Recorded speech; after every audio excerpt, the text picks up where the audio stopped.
So I wanted to talk a little bit more about me personally.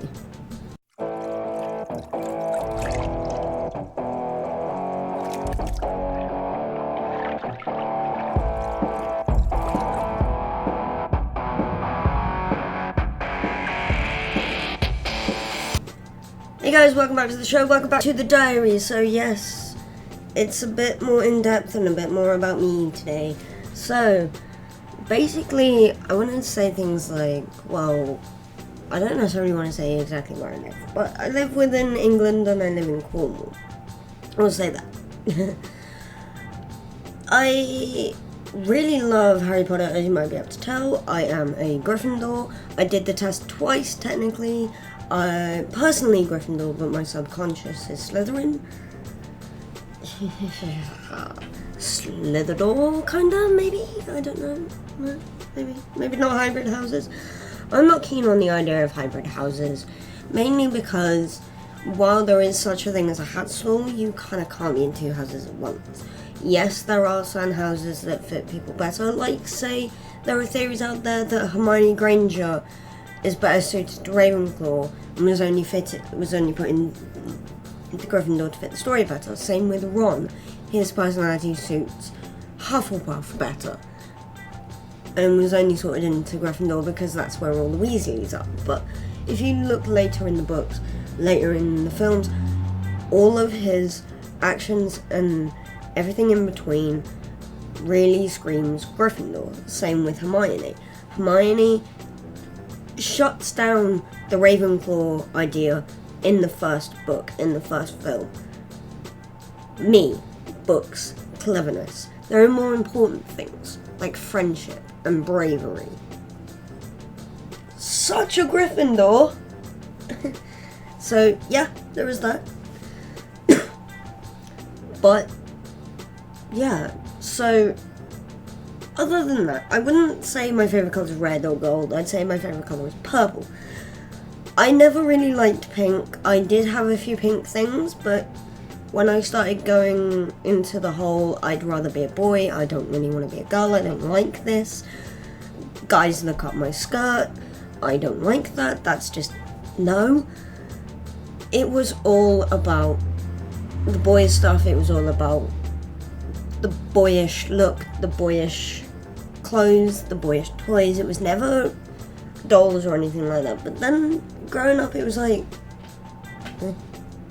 I really couldn't care anymore.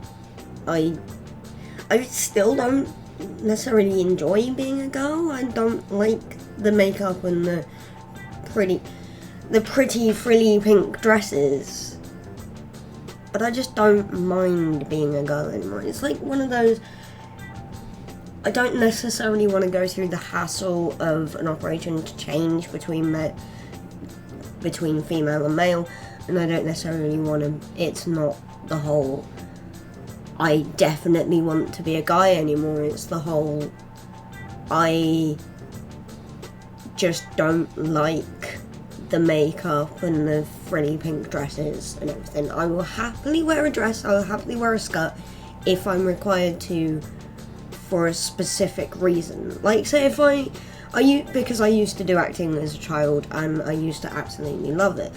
When I was in college doing drama courses, if I was required to wear a dress, I couldn't actually turn around and say, no, not doing it, not wearing it, no.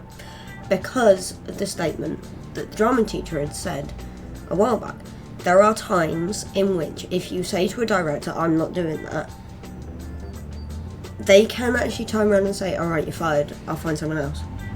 Because something as stupid as not wanting to wear a dress on stage, something like that is one of those stupid things. It's one of those things, it's like, just grow up, get over it, and do it. Because it's only for an hour, and it's only for that performance. Why the hell not?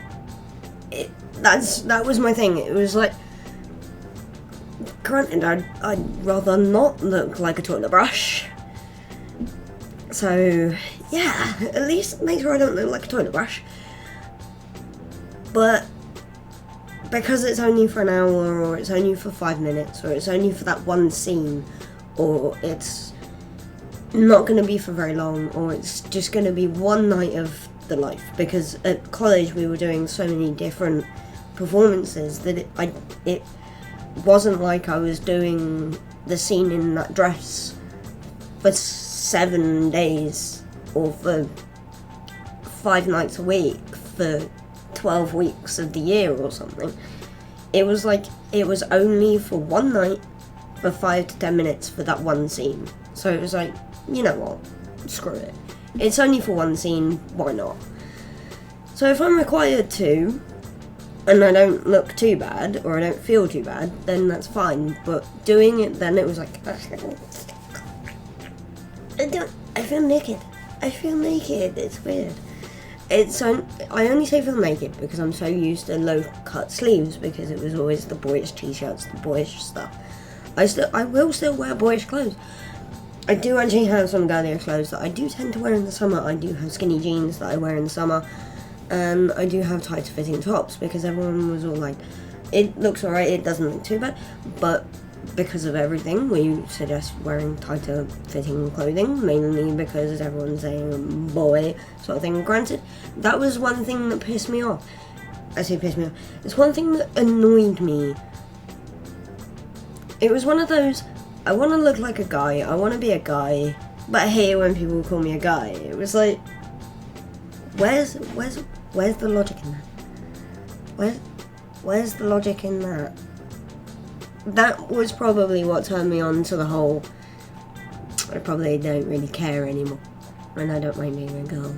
I just, you know, because if it bothered me being called a guy or a boy, it was like, yeah, something's not right. But anyway, enough of that bit. So it's not just Harry Potter. I really enjoyed Doctor Who. When it first came back out with Christopher Eccleston, it was amazing. The introduction of Jack Harkness, played by John Barrowman, was just, oh my days, amazing. Most of the community was like, oh my god, who's this guy? No, this doesn't work. No, I don't like him. He's a rogue. He's nasty. He's evil. I don't like him. No, me, it was like, and then when the line came out, excellent bottom. Oh no, sorry, you've got an excellent bottom too, but I got me a girl, and it's like, I got me a girl, but you have an excellent bottom too. It was like, because it was one of those moments of a TV show showing love and support for people who didn't really care who someone was, whether they were male, female, transgender, whatever. It was that they still would enjoy their company or sexual time with them. That was what it was to me. It was like, he doesn't care who you are. He doesn't care whether you're male, female, whatever. He'll still enjoy your company. Whether it's for being in bed with you or not, it doesn't matter, sort of thing. So I think that was what it was about it that really got me. It wasn't just the comedy and the way John played Jack, it was also the fact that Jack was so able to be with whoever it was, male, female, alien, whatever. I mean, there was a moment in Torchwood. Torchwood was probably one of my better spin-offs, one of my more favourite spin-offs in general, not just spin-offs of Doctor Who, but spin-off in general. Most spin-offs are just kind of, you're milking it, guys, you're really milking it. Nah. No. Because of the fact that some spin-offs are made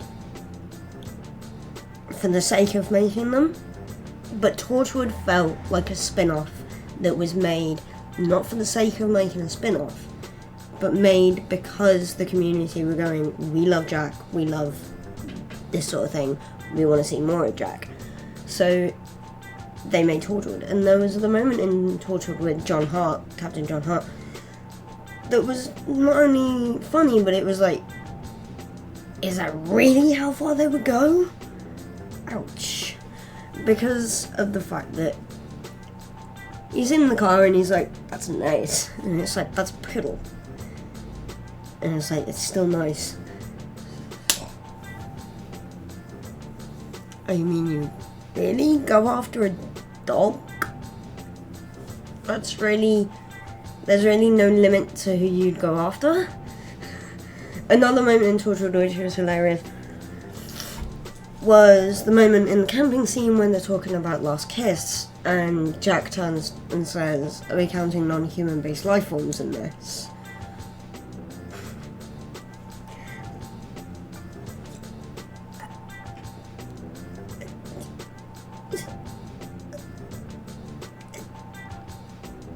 When did you last kiss an alien? That was kind of my reaction. It was a mixture of laughter and when did you last kiss an alien? I don't remember you kissing an alien recently. The only one that I could think of would be the Doctor, but then I can't remember whether the timelines fit or not. But yeah, I'm probably one of the more creative people that I know. I play Minecraft. I play it for creativity reasons. I do it also to help me work out and better pixel art, because I do what I can to make video games. I try and make video games. I went to uni to better the creative side of making video games, so modeling and everything in between. But I kind of got shot down quite a bit at uni, and it kind of knocked my confidence for making video games. I still know what I'm doing, I still code, I still want to code, I just don't like the idea of coding in what game artists or game creators call C++ or C#, or I know binary's not really used very much, but even that one scares me. I say scares me.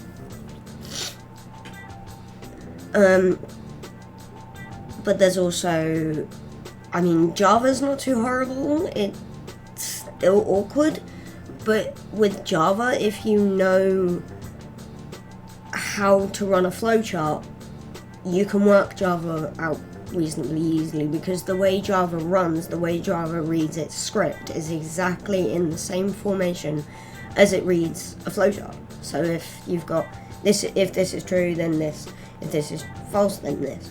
But you don't necessarily do the if this is true, if this is false sort of thing, but it's that sort of style. It's the whole this is this, therefore this is this sort of thing with Java, and that's how it works in the flowchart. Which is why I say if you can do a flowchart, you can do Java. But Java is still irritating because it's done in what we say code language.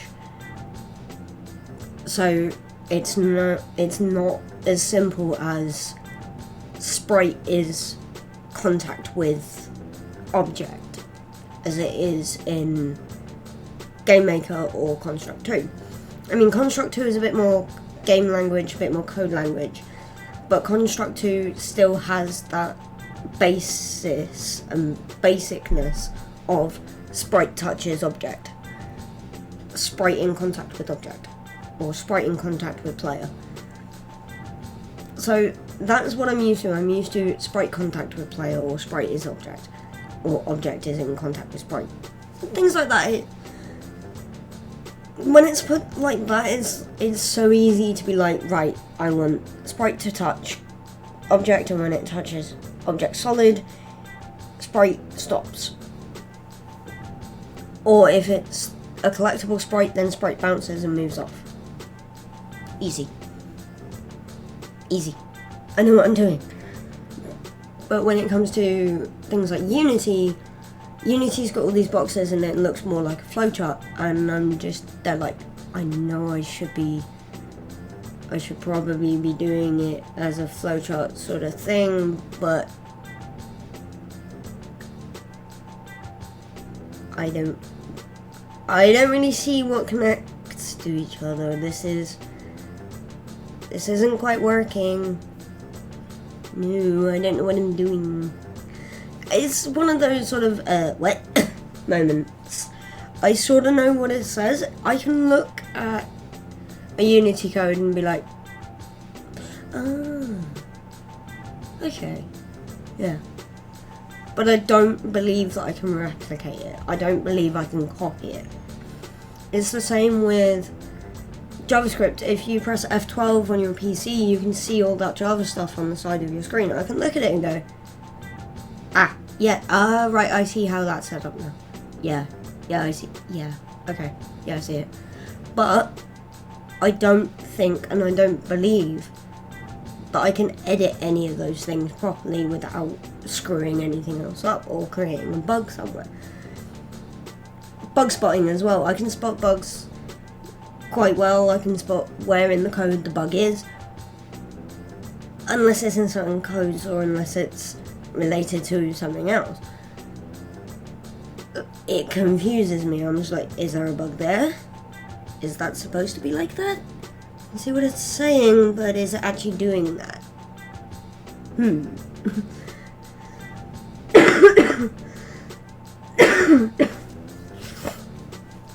So yeah, there is the odd time where I can just go bug,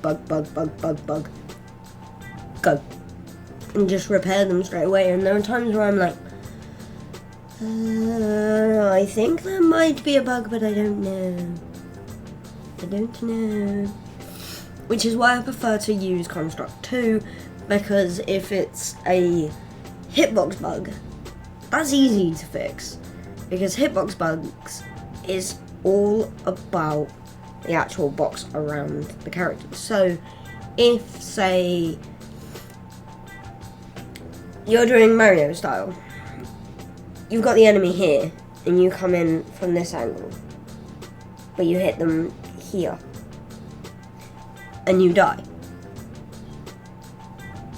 The code would say that if you were coming from the angle above, you destroy them.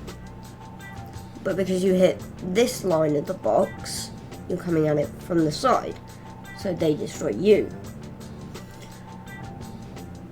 But because you're coming from above to it, then you should be destroying them. So what you do is you then take the box around them, and instead of making it a square box, bring it in slightly, so that when you do fall, you actually fall on this top corner.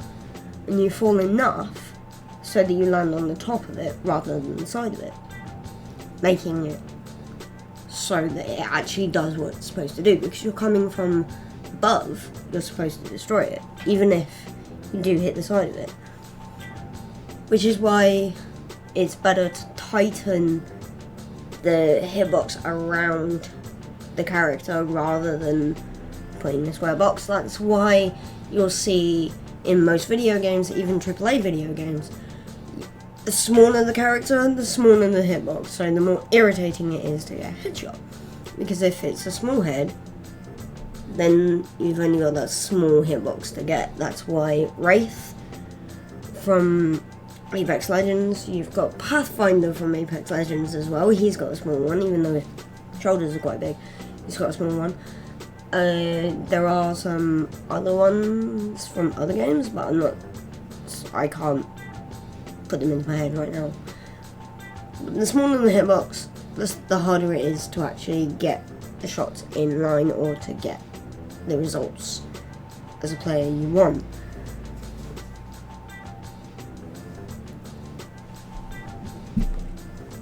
So, because of making video games, I'd say I'm a reasonably big gamer in general. I grew up with PlayStation, but at the minute I have an Xbox. Yeah, I know, traitor. I want to grab my PS4 back.